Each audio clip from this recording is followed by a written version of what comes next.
Partia Demokratike mendon se duhet fillohet këtë vit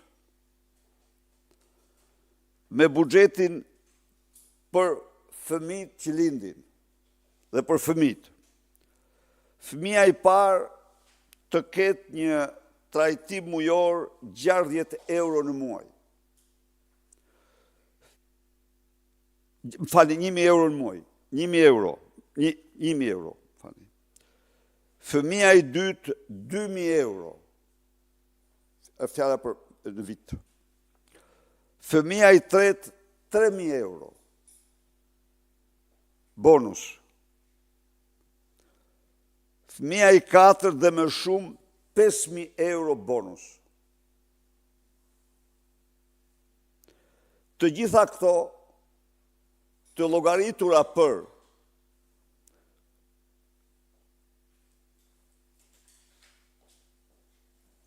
për 30.000 lindje në vit, shkojnë 60 milion euro. Sepse ne kemi përllogarit dhe kostot e kësaj ndërhyrje.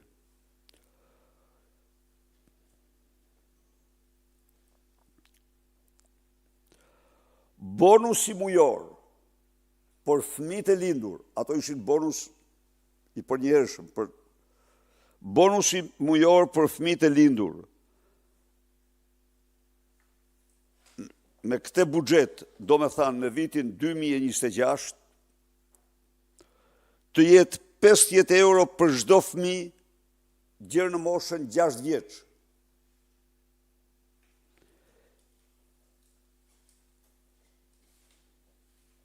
€60 për çdo fëmijë në moshën 6 deri në 18 vjeçare.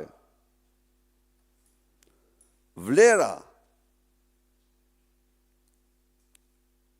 në vit për 30.000 lindje i bie të jetë 15 milion euro.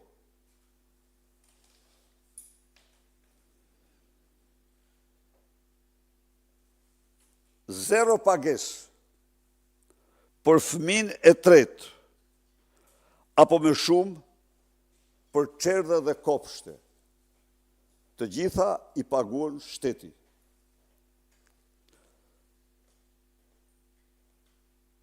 Të paktën, me këtë mbështetjen, të paktën 15.000 fëmijë në vit dhe shuma e nevojshme nga buxheti për këtë mas është 5 milion euro.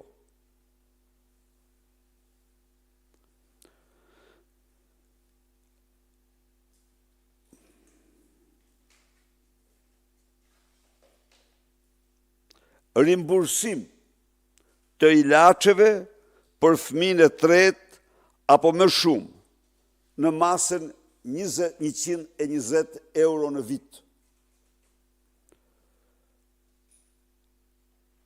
Të paktën 8.000 fëmijë përfitojnë nga kjo dhe shuma është 1 milion euro në vit.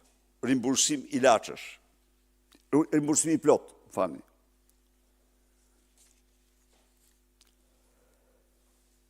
Leje lindje me pagesë të plot për 365 ditë. Pagesë të plot. Të paktën për 30.000 nëna në vit, shuma është 80 milion euro.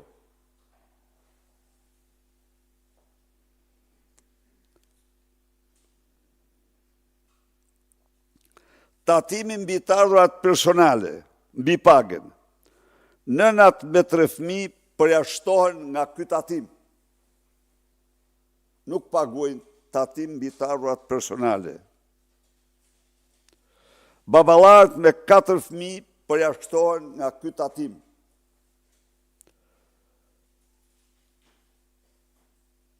Shteti paguan në këtë rast 25 milion euro. Kredi të butë, të rinjët, deri në moshën 25 vjeçare të përjashtohen nga pagesa e tatimit mbi të ardhurat. Mbi pagën janë rreth 200.000 të ri dhe shuma është 10 milion euro. Kredi të butë, interesa kreditore të subvencionuara nga buxheti i shtetit për 5.000 çifte të reja në vit. Kredi gjerë në 100.000 euro. Shuma vjetore 15 milion euro. Bonus rindërtimi. Shtëpi ekzistuese, çiftet e reja, 10.000 euro për banesat urbane, 8.000 euro për banesat rurale, shuma 10 milion euro.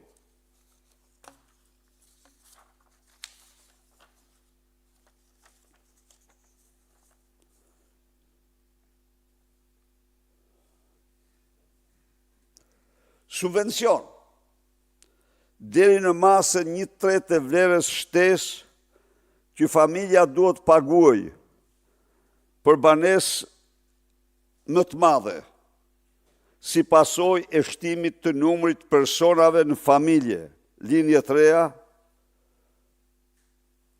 por jo më shumë se 30.000 euro.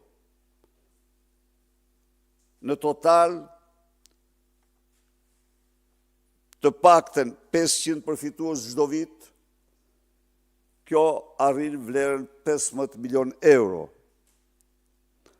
Zero taks mbi tokën bujqësore me kushtin që ajo të punohet.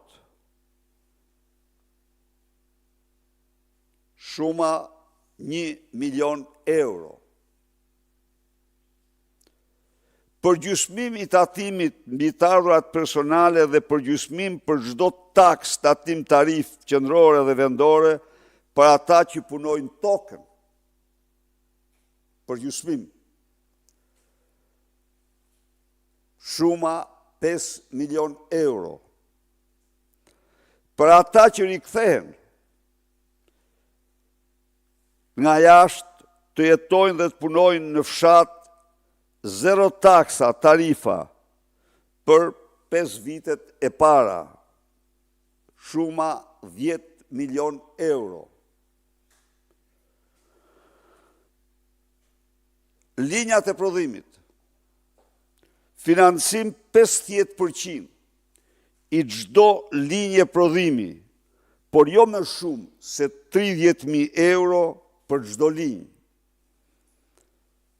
Për ata që vinë nga emigrimi, financimi do jetë 70%, jo më shumë se 40.000 euro për çdo linjë prodhimi. Në total, për llogaritën 8 milion euro. Përgjysmim të çdo takse, tatimi, tarife për gratë sipërmarrëse, që do hapin biznese në një prej 3 qarqeve më të varfra, apo që punojnë të paktën 50%, që punësojnë të paktën 50% gra në sipërmarrjet e tyre, fason, ferm, baxho e të tjerë. Tokë publike falas për ndërtime për shtrehim. Shuma aty ishte llogaritur 5 milion euro. Tokë publike me 1 euro për 99 vjet për qëllime biznesi, barë, stalla e të tjerë. Impakti në buxhetin e këtij viti është 265 milion euro.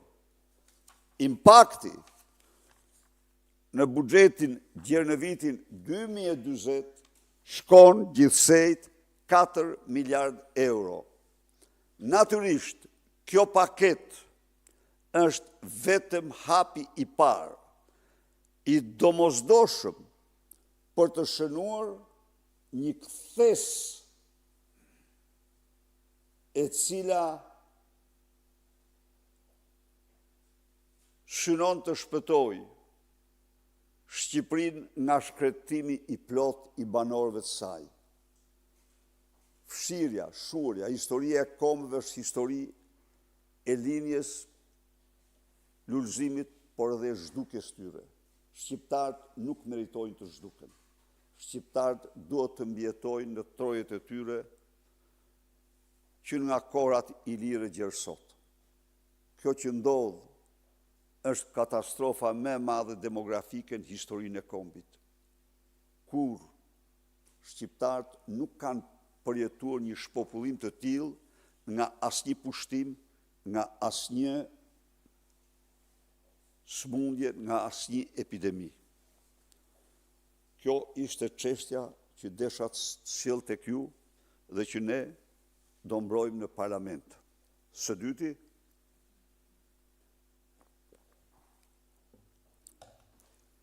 dënoj me forcën më të madhe. Me forcën më të madhe. Presionin terror të Edi Ramës ndaj gjykatës kushtetuese.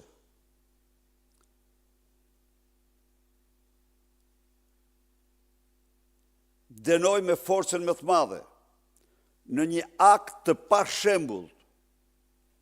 Ditën e djeshme a i ka ndërmarrë 2 sulme të egra që te i kalon dhe Madurën e Venezuelës ndaj gjykatës kushtetuese. Në përgjigjen e tij ndaj deklaratës së shoqatës gjyqtarëve, ku ata denonconin dhe dënonin ndërhyrjet brutale të Edi Ramës mbi gjykatën kushtetuese për të mbrojtur vjedhjen e tij. Vjedhjen e tij me tunel në Llogaras është kap mat, nuk ka kulviz, është mat.